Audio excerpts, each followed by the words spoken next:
नमस्कार मित्रांनो, आज आपण TY BCom या वर्गाचा final accounts of cooperative society यामधला कंझ्युमर कोऑपरेटिव्ह सोसायटीचा फर्स्ट प्रॉब्लेम आपण घेत आहोत.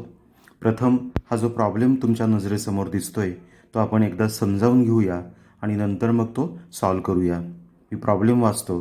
From the following trial balance of Shrirampur cooperative purchases and sales society limited as on 30th June 2014. Prepare trading and profit and loss account for the year ended 30th June 2014 and the balance sheet as on that date after considering the adjustment given thereafter. आणि त्यानंतर मग त्यांनी आपल्याला या डेटचा 30 June 2014 या डेटचा आपल्याला त्यांनी trial balance दिलेला आहे. काय आहे या ट्रायल बॅलन्समध्ये? तर मी अमाऊंट वाचत नाही, परंतु त्याचे जे आयटम्स आहेत ते एकदा वाचतो. Share capital, reserve fund, creditors, profit and loss account as on 1 जुलै 2013 म्हणजे प्रॉफिट अँड लॉस अकाउंटचा ओपनिंग बॅलन्स आहे. Opening stock, furniture and equipments, त्यानंतर container deposits, salaries, sundry debtors, commission, rent and taxes, postage, travelling and conveyance, printing and stationery, admission fee, purchases, coolie charges, investment, sales, cash in hand, bank balance, development fund इत्यादी जवळजवळ debit आणि credit असलेले हे जे balances आहेत त्यांची total आपल्याला त्यांनी दिली आहे 82,42,000 आणि आपल्याला एकूण 4 ॲडजस्टमेंट दिलेले आहेत. त्यातली फर्स्ट आहे closing stock is valued at ₹4,40,000. Second आहे outstanding rent ₹4,000 and commission payable ₹20,000. ₹8,000 salary was paid as advance as on 30 June 2014. आणि फोर्थ आहे ॲक्रूड इन्कम ऑन इन्व्हेस्टमेंट ₹20,000. आणि शेवटी म्हणतात provide 10% depreciation on furniture and equipments. तर मित्रांनो, हा कंझ्युमर कोऑपरेटिव्ह सोसायटीचा प्रॉब्लेम आहे आणि त्यांनी आपल्याला या ठिकाणी बघा trading and profit and loss account आणि बॅलन्स शीट तयार करायला सांगितलेलं आहे. आता हा प्रॉब्लेम सॉल्व करण्यापूर्वी मित्रांनो, तुम्हा सगळ्यांना माहीत असलं पाहिजे की कोऑपरेटिव्ह सोसायटीचं फायनल अकाउंट तयार करताना महाराष्ट्र कोऑपरेटिव्ह ॲक्ट 1960 जो काही एन फॉर्म प्रोव्हाइड करण्यात आलेला आहे प्रॉफिट अँड लॉस अकाउंट आणि बॅलन्स शीटसाठी, तर त्यानुसारच आपल्याला हा प्रॉब्लेम सॉल्व करायचा असतो. प्रॉफिट अँड लॉस अकाउंट आणि बॅलन्स शीटसाठी मात्र ह्या कायद्यामध्ये एक स्पेसिफिक फॉर्म आहे, तो प्रत्येकाने लर्न करणं गरजेचं आहे. परंतु ट्रेडिंग अकाउंटसाठी मात्र असा कोणताही स्पेसिफिक प्रॉब्लेम नाही. तर ट्रेडिंग अकाउंट आपण पूर्वीप्रमाणेच म्हणजे एखाद्या सोल ट्रेडरचं किंवा पार्टनरशिपचं ज्या पद्धतीने आपण ट्रेडिंग अकाउंट तयार करत होतो तर त्याच पद्धतीने इथेही आपण ट्रेडिंग अकाउंट तयार करणार आहोत. परंतु प्रॉफिट अँड लॉस अकाउंट आणि बॅलन्स शीटसाठी मात्र हा महाराष्ट्र कोऑपरेटिव्ह ॲक्टमधला जो काही एन फॉर्म आहे तर तो आपल्याला कंपल्सरी वापरायचा असतो. एवढं सगळ्यांनी लक्षात असू द्या. तर चला मित्रांनो, आपण आता हा प्रॉब्लेम सॉल्व करूया. तर मित्रांनो, यामध्ये ट्रायल बॅलन्स जो दिलेला आहे 30 जून 2014चा, त्यामध्ये आपल्याला पहिलंच या ठिकाणी पहिलीच गोष्ट त्यांनी प्रोव्हाइड केली आहे. शेअर कॅपिटल आणि क्रेडिट बॅलन्स आहे 3,36,000. शेअर कॅपिटल आपला बॅलन्स शीटचा आयटम आहे आणि मगाच मी तुम्हाला आत्ता सांगितलं होतं की बॅलन्स शीट हे एन फॉर्मनुसार आपल्याला तयार करायचा आहे. तर मित्रांनो, हा बॅलन्स शीटचा एन फॉर्म मी ऑलरेडी अगोदरच तयार करून ठेवलेला आहे. तर चला मग बॅलन्स शीटच्या लायबिलिटी साईडला पहिलंच आयटम आहे बघा, share capital authorised issued and paid up. इथं त्यावर कोणत्याही प्रकारची ॲडजस्टमेंट नाही आहे. त्यामुळे जे काही आपल्याला कॅपिटल दिलेलं आहे तर ते बॅलन्स शीटच्या लायबिलिटी साईडला आउटर कॉलममध्ये आपण घेऊया 3,36,000 ही त्याची रक्कम आपण आउटरला ट्रान्सफर केली.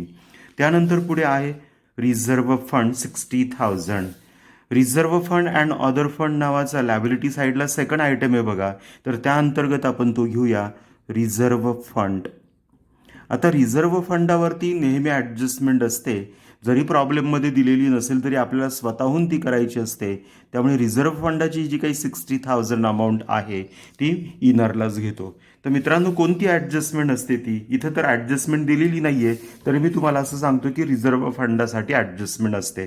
तर जो काही तुमच्या कोऑपरेटिव्ह सोसायटीला प्रॉफिट होणार आहे, तर त्या प्रॉफिटच्या 25% एवढा प्रॉफिट हा कंपल्सरी आपल्याला रिझर्व्ह फंडामध्ये ट्रान्सफर करायचा असतो, म्हणजेच इथे ॲड करायचा असतो. म्हणून ही जी काही रिझर्व्ह फंडाची ट्रायल बॅलन्समध्ये दिलेली अमाऊंट आहे ती आपण इनरलाच घेतली.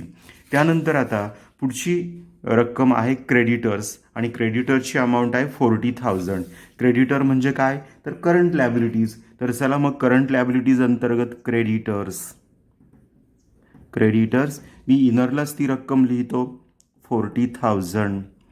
क्रेडिटर्स नंतर आपल्याला त्यांनी प्रोव्हाइड केला आहे प्रॉफिट अँड लॉस अकाउंटचा ओपनिंग बॅलन्स दिलेला आहे 1,76,000. पुन्हा एकदा तुम्ही तुमच्या बॅलन्स शीटच्या लॅबिलिटी साईडला 11 नंबरचा आयटम आहे बघा, profit and loss account opening balance. तर यासमोर ही रक्कम घ्यायची 1,76,000. इनरलाच राहू द्या, कारण त्यामध्ये करंट इयरचा प्रॉफिट ॲड करायचा आहे. जर ॲप्रोप्रिएशन्स असतील तर ते आपल्याला त्यातनं वजा करावे लागणार आहे, म्हणून आपण ही रक्कम इनरलाच ठेवली आहे. पुढे प्रॉफिट अँड लॉस अकाउंटच्या ओपनिंग बॅलन्स नंतर आपल्याला ओपनिंग स्टॉक दिलेला आहे. ओपनिंग स्टॉक म्हणजे कोणत्या अकाउंटचा हा आयटम आहे? तर ट्रेडिंग अकाउंटचा आहे. तर मित्रांनो चला मग ट्रेडिंग अकाउंट या ठिकाणी मी ड्रॉ केलेला आहे.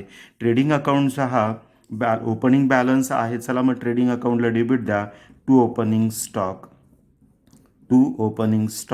आणि ओपनिंग स्टॉकची अमाऊंट आहे 3,92,000. तर तो मी ट्रेडिंग अकाउंटच्या डेबिटला घेतलेला आहे.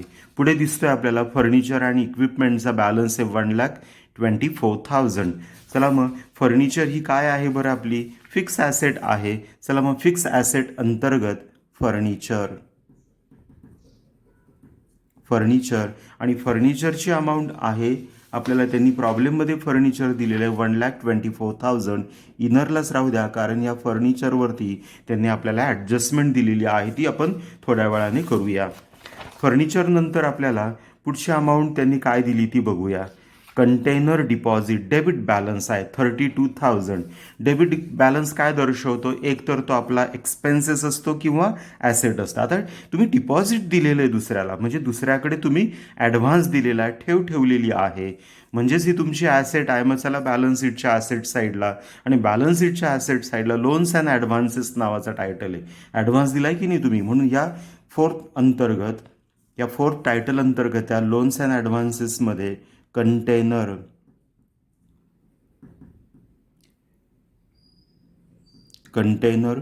डिपॉझिट आणि त्यावर ॲडजस्टमेंट वगैरे काहीच नाही आहे, म्हणून आउटर कॉलममध्ये ती रक्कम घ्या 32,000.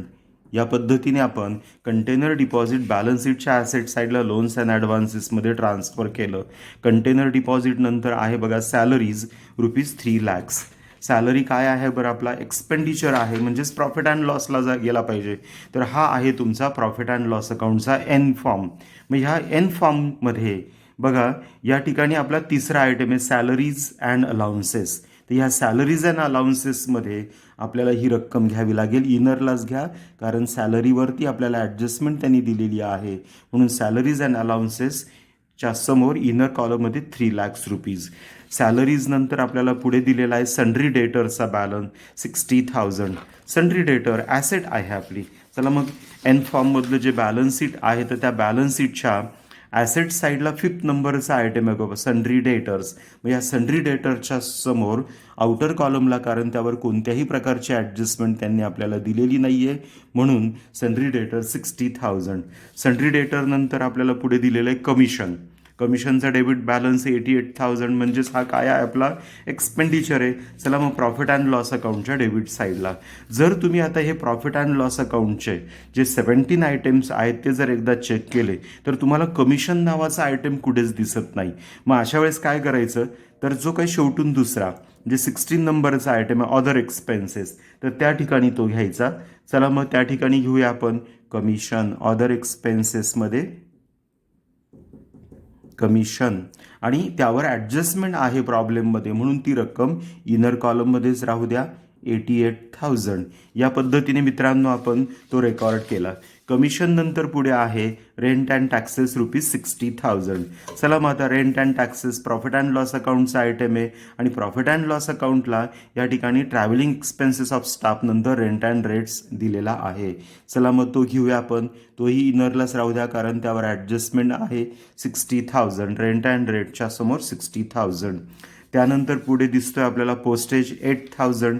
पुन्हा एकदा आपल्या फॉर्मॅटमध्ये ह्या प्रॉफिट अँड लॉस अकाउंटच्या आणि त्या ठिकाणी आपल्याला प्रिंटिंग अँड स्टेशनरी नावाचा जो काही आयटम दिसतोय तर त्याच्या समोर त्यावर कोणत्याही प्रकारची ॲडजस्टमेंट नाही आहे म्हणून आउटरला तो घ्या ₹8,000. त्यानंतर आपल्याला त्यांनी दिलेला आहे पोस्टेज नंतर ट्रॅव्हलिंग अँड कन्व्हिनियन्स ₹18,000. तर चला मग ट्रॅव्हलिंग एक्सपेन्सेस ऑफ स्टाफ आपल्याला ह्या ठिकाणी दिलेला आहे.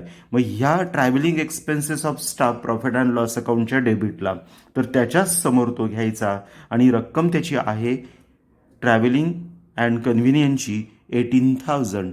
मग चला आउटर कॉलमला कारण त्यावर कोणत्याही प्रकारची ॲडजस्टमेंट नाही. 18,000. पुढे नंतर आपल्याला त्यांनी दिलेला दिसतोय प्रिंटिंग अँड स्टेशनरी या ठिकाणी दिसतोय 14,000. चला मग प्रिंटिंग अँड स्टेशनरीकडे. तर प्रिंटिंग अँड स्टेशनरीचे 14,000 आहे. तर मग आपण ते प्रिंटिंग अँड स्टेशनरी समोर चुकीने 8,000 घेतले त्या ठिकाणी 14,000 तो बॅलन्स घ्या आणि जे काही 8,000 होते ते पोस्टेजचे होते म्हणून पोस्टेजच्या समोर 8,000 या पद्धतीने तो ट्रान्सफर करा. आलं लक्षात. त्यानंतर आता जाऊया आपण पुढच्या आयटमकडे. Admission fee. Admission fee credit balance दिसतोय आपल्याला 2,000. बरोबर.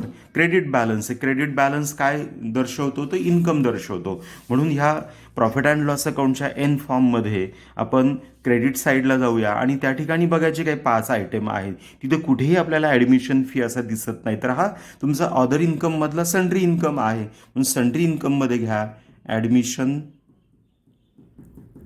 फी आणि आउटरला ती ॲडमिशन फी घ्या ₹2,000.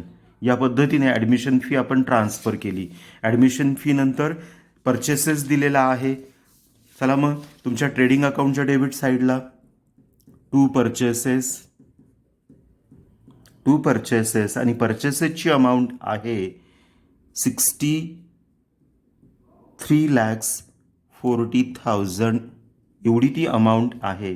तर ती आपण ट्रान्सफर केली. त्यानंतर आहे coolie charges freight and cartage. Trading अकाउंटचा एक्सपेन्सेस आहे म्हणून चला ट्रेडिंग अकाउंटच्या डेबिटला टू कुली चार्जेस 1,60,000 तो आपण ट्रान्सफर केला. त्यानंतर पुढे दिसतो आपल्याला इन्व्हेस्टमेंट 2,40,000. चला मग पुन्हा एकदा प्रॉफिट अँड लॉस अकाउंटच्या बॅलन्स शीटच्या ॲसेट साईडला इन्व्हेस्टमेंट दिसते ही आणि इन्व्हेस्टमेंट नावाचा बॅलन्स शीटला दुसराच आयटम आहे बघा म्हणून त्याच्यासमोर 2,40,000 ही आपली इन्व्हेस्टमेंटची अमाऊंट तर ती आपण ट्रान्सफर केली. इन्व्हेस्टमेंट नंतर आपल्याला सेल्स दिलेला आहे 76,20,000 एवढा. मग इन्व्हेस्टमेंट नंतर हा जो काही सेल्स आहे हा सेल्स ट्रेडिंग अकाउंटचा आयटम आहे म्हणून चला ट्रेडिंग अकाउंटच्या क्रेडिटला बाय सेल्स आणि रक्कम घ्या त्याच्या समोर आउटरला 76,20,000 एवढा हा सेल्स. त्यानंतर लागोपाठ 2 आयटम आहे बघा कॅश इन हँड आणि बँक बॅलन्स 6,000 and 4,00,000 ॲसेट आहे आपल्या दृष्टिकोनातनं. चला मग बॅलन्स शीटच्या ॲसेट साईडला पहिलाच बॅलन्स दिसतो बघा बँक बॅलन्स. मी इनरला त्याच्यासमोर घेतो 6,000. त्या बँक बॅलन्समध्येच कॅश बॅलन्समध्येच मी पुढचा आयटम लिहितो बँक आणि बँक आहे 4,00,000. तर या पद्धतीने या दोघांची जी काही टोटल येईल ती मी आउटरला ट्रान्सफर करतो 4,06,000 इन आउटर कॉलम. तर या पद्धतीने कॅश अँड बँक बॅलन्स आपण ट्रान्सफर केला. आणि शेवटचा आहे डेव्हलपमेंट फंडचा क्रेडिट बॅलन्स आहे 8,000. डेव्हलपमेंट फंड म्हणजेच तुमच्या सेकंड आयटम अंतर्गत reserve fund and other fund. Reserve फंडाला 1 ओळ किंवा 2 ओळ लागणार आहे ती सोडून द्या आणि मग घ्या डेव्हलपमेंट फंड त्यावर कोणत्याही प्रकारची मला वाटतं ॲडजस्टमेंट नाही आहे प्रॉब्लेममध्ये, म्हणून आउटरला तो बॅलन्स ट्रान्सफर करा 8000. या पद्धतीने आपण जो काही त्यांनी आपल्याला ट्रायल बॅलन्स प्रोव्हाइड केलेला आहे तो पूर्ण आपण ट्रान्सफर केला. आता जाऊया आपण ॲडजस्टमेंटकडे. पहिले ॲडजस्टमेंट मी वाचतो. Closing stock is valued at ₹4,40,000. Closing stock आहे. मग क्लोजिंग स्टॉक आता ॲडजस्टमेंटमध्ये, त्यामुळे त्याचे दोन इफेक्ट काय होतील, तर पहिला इफेक्ट होतो ट्रेडिंग अकाउंटच्या क्रेडिटला बाय क्लोजिंग स्टॉक, म्हणून ट्रेडिंग अकाउंटला मी क्रेडिट देईल बाय क्लोजिंग स्टॉक 4,40,000 हा क्लोजिंग स्टॉक, बरोबर. आणि आता त्याचा सेकंड इफेक्ट द्यायचा. स्टॉक ही काय तुमची करंट ॲसेट आहे, म्हणून बॅलन्स शीटच्या ॲसेट साईडला जी काय सिक्स्थ ॲसेट आहे तिथं घ्या करंट ॲसेटमध्ये क्लोजिंग स्टॉक, आणि आउटरला ती रक्कम 4,40,000. तर या पद्धतीने आपण ही ॲडजस्टमेंट पूर्ण केली. त्यानंतर सेकंड बघा, आउटस्टँडिंग रेंट ₹4,000. 4,000 एवढा आपल्याला अजूनही रेंट पेड करायचा बाकी आहे. चला मग प्रॉफिट अँड लॉस अकाउंटच्या डेबिट साईडला टू रेंट रेट्स अँड टॅक्सेसमध्ये आपल्याला हा पेड करायचा आहे, म्हणून त्यामध्ये आपण काय करणार, तो ॲड करणार. ॲड आउटस्टँडिंग, आणि आउटस्टँडिंग तो किती आहे, 4,000 आहे. आणि मग आता ह्या दोघांची जी काही टोटल येईल ती टोटल आता आपण आउटर कॉलमला घेऊया 64,000. मित्रांनो, आता 4,000 आउटस्टँडिंग रेंटची रक्कम आहे, ती अजून दिलेली नाही आहे. त्यामुळे आपल्या दृष्टिकोनातनं काय झालं आहे, लॅबिलिटी इन्क्रीज झाली. कोणती लॅबिलिटी वाढली आहे, तर ही आपली कोणती लॅबिलिटी असणार आहे मित्रांनो, तर ही करंट लॅबिलिटीज असणार आहेत. चला मग करंट लॅबिलिटीजमध्ये क्रेडिटर्स नंतर आउटस्टँडिंग रेंट अंतर्गत हे 4,000, तर ते त्या ठिकाणी आपल्याला ट्रान्सफर करावे लागतील. त्यानंतर पुढची ॲडजस्टमेंट बघा, कमिशन पेएबल ₹20,000. अजूनही आपल्याला कमिशनची अमाऊंट द्यायची आहे 20,000ची, म्हणजेच कमिशनचा एक्सपेन्सेस वाढला की नाही. मग प्रॉफिट अँड लॉस अकाउंटच्या डेबिट साईडला शेवटचा जो अदर एक्सपेन्सेस आपण कमिशन घेतला होता त्यामध्ये ॲड करा. Add payable ₹20,000. पूर्वीचे 88,000 आणि हे 20,000, अशी ती टोटल किती येते, 1,08,000 येते. तर ती 1,08,000 आउटरला घ्या. अजून आपण कमिशन दिलेलं नाही आहे 20,000चं, त्यामुळे आपला आउटस्टँडिंग लॅबिलिटीचा बॅलन्स वाढला, म्हणून या ठिकाणी आउटस्टँडिंग कमिशन मी म्हणतो, आणि करंट लॅबिलिटीज अंतर्गत 20,000, आणि तो मी या ठिकाणी 7th अंतर्गत घेतला. या पद्धतीने मित्रांनो आपण ही जी काही सेकंड ॲडजस्टमेंट आहे आपण ती कंप्लीट केली. आता थर्ड बघूया. ₹8,000 salary was paid in advance as on 30th जून 2014. कर्मचाऱ्यांना आपण 8,000 रुपयाची सॅलरी ॲडव्हान्स दिलेली आहे. आता पुढच्या वर्षासाठीचा हा एक्सपेन्सेस आहे, तो ह्या करंट इयरमध्ये इन्क्लूड झालेला असणार आहेत की नाही. त्यामुळे आपला इथं आर्टिफिशियली सॅलरीचा एक्सपेन्सेस वाढला, पण तो नेक्स्ट इयरचा आहे. आणि प्रॉफिट अँड लॉस अकाउंट हे फक्त करंट इयर्सच आपण कन्सिडर करतो की नाही. मग पुढच्या वर्षाचा एक्सपेन्सेस असल्या कारणाने तो या सॅलरीमधनं काय केला पाहिजे, आपण लेस केला पाहिजे, म्हणून लेस ॲडव्हान्स सॅलरी. आणि तो ॲडव्हान्स सॅलरीचा एक्सपेन्सेस होता 8,000, तो त्या 3 lakhsमधनं मायनस करा, आणि जी काही रक्कम येईल 2,92,000 तर ती आउटरला आपण ट्रान्सफर केली. सॅलरीचा जो काही टोटल एक्सपेंडिचर आहे 2,92,000 तर तो आपण आउटरला ट्रान्सफर केला. त्यानंतर मित्रांनो चला आता पुढच्या ॲडजस्टमेंटकडे. पुढची ॲडजस्टमेंट अजून आपल्याला याचा सेकंड इफेक्ट द्यायचा राहिला की ॲडव्हान्स सॅलरी ₹8,000. मग आता याचा सेकंड इफेक्ट काय, तर मी कर्मचाऱ्यांना आगाऊ वेतन दिलं, बरोबर. म्हणजे एक प्रकारची ॲडव्हान्स रक्कम दिली की नाही, मी दिली, म्हणजेच ती माझ्या दृष्टिकोनातनं काय आहे, ॲसेट आहे. मग आता ही ॲसेट आहे, मग ही ॲसेट कुठं घ्यायची, तर बॅलन्स शीटच्या ॲसेट साईडला जो काही 9th नंबरचा आयटम आहे बघा, अदर आयटेम्स, तर त्या अदर आयटेम्स अंतर्गत घ्या. या ठिकाणी ॲडव्हान्स सॅलरी, आणि तो ॲडव्हान्स सॅलरीचा जो काही बॅलन्स आहे तो आउटरला मी घेतला 8,000. अदर ॲसेट अंतर्गत 9 नंबरचा जो आयटम आहे तिथे. तर या पद्धतीने मी हा थर्ड ॲडजस्टमेंटचा भाग कंप्लीट केला. आता पुढे मी फोर्थ वाचतो. ॲक्रूड इन्कम ऑन इन्व्हेस्टमेंट ₹20,000. 20,000 रुपयांचं व्याज हे माझं साचलेलं आहे. मग ह्या वर्षाचं इन्कम आहे की नाही ते, म्हणून इंटरेस्ट मला एने आहे, एने इन्कम काय, एने इंटरेस्ट हा माझा इन्कम आहे की नाही, म्हणून प्रॉफिट अँड लॉस अकाउंटला काय आलं पाहिजे, क्रेडिट आलं पाहिजे. म्हणून बघा इथं पहिलाच item, by interest received on investment, accrued investment, accrued interest on investment आहे आणि ती रक्कम किती आहे, तर 20,000. म्हणून मी 20,000 आउटरला त्याच्यासमोर घेतले. परंतु साचलेलं व्याज आहे, अजून ते मला मिळालं आहे का, नाही मिळालेलं. म्हणजे एने असलेलं व्याज हे माझी ॲसेट आहे. म्हणून चला पुन्हा बॅलन्स शीटच्या ॲसेट साईडला अदर आयटम्स किंवा अदर ॲसेट अंतर्गत ॲक्रूड इंटरेस्ट 20,000 बॅलन्स शीटच्या ॲसेट साईडला 9 नंबरचा आयटम या पद्धतीने तो ट्रान्सफर करा.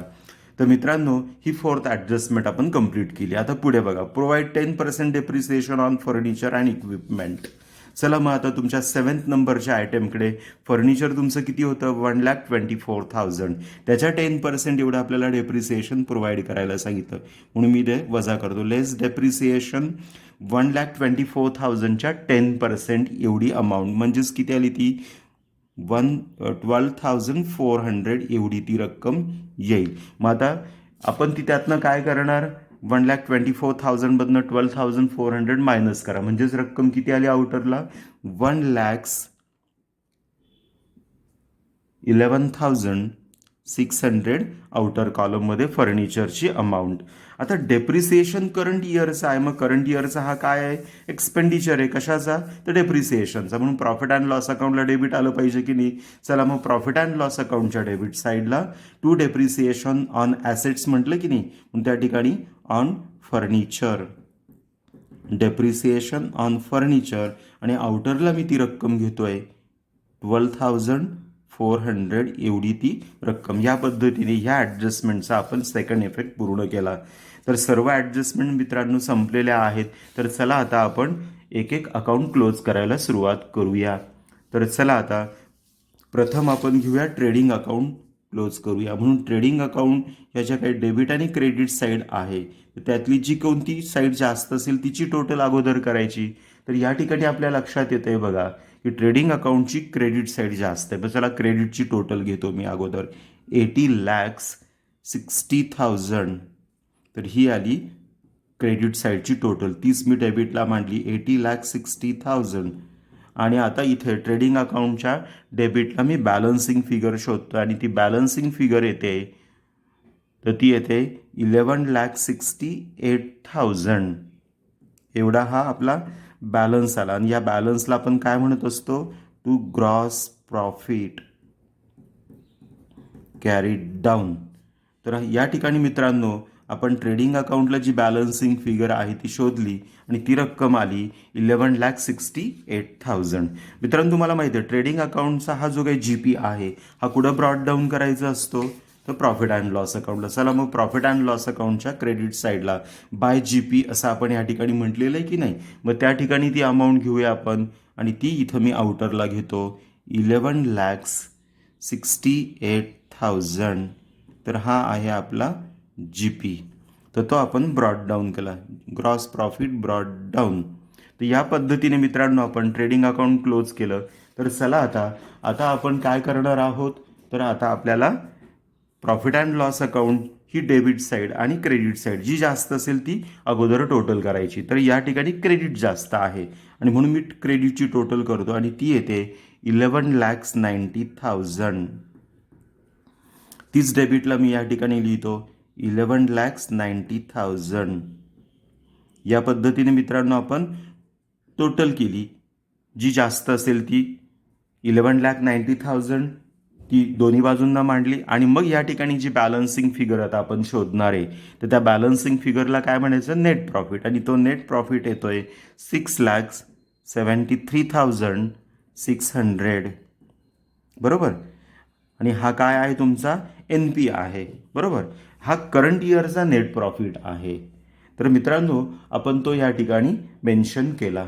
तर चला आता हा जो काही आपण नेट प्रॉफिट शोधला आहे 6,73,000, हा 6,73,600 हा एवढा करंट इयरचा नेट प्रॉफिट आहे. तर हा काय करायचा आता, तर तो तुमच्या बॅलन्स शीटच्या ॲसेट साईडला जो 11 नंबरचा आयटम आहे की नाही, तिथं बघा आपण ओपनिंग बॅलन्स, त्यानंतर ॲड करंट इयर प्रॉफिट, तर त्या ॲड करंट इयर प्रॉफिटमध्ये काय करायचा, ट्रान्सफर करायचा. मग इथं घेतला मी 6,73,600 आणि मग मी ह्या दोघांची टोटल केली ओपनिंग आणि क्लोजिंगची, ती येते 8,49,600. आता मित्रांनो करंट इयरचा प्रॉफिट आला होता 6,73,600. तर या प्रॉफिटच्या आपल्याला काय करायचं असतो, तर लेस 25% एवढा प्रॉफिट कुठं ट्रान्सफर करायचा असतो, रिझर्व्ह फंडाला कंपल्सरी ट्रान्सफर करायचा असतो. मग 6,73,600च्या 25% म्हणजेच रक्कम किती आली, 1,68,400 एवढा येतो. तो त्यातनं मायनस करा आणि रक्कम आउटरला 8,49,600 मधनं 1,68,400 मायनस करा, आउटरला रक्कम आली 6,81,200 ही रक्कम आली. आता हा जो काही या ठिकाणी तुम्ही रिझर्व्ह फंडाला 1,68,400 या ठिकाणी तुम्ही मायनस केला, तो कुठं ट्रान्सफर करायचा होता, रिझर्व्ह फंडाला, म्हणून रिझर्व्ह फंडामध्ये ॲड करा.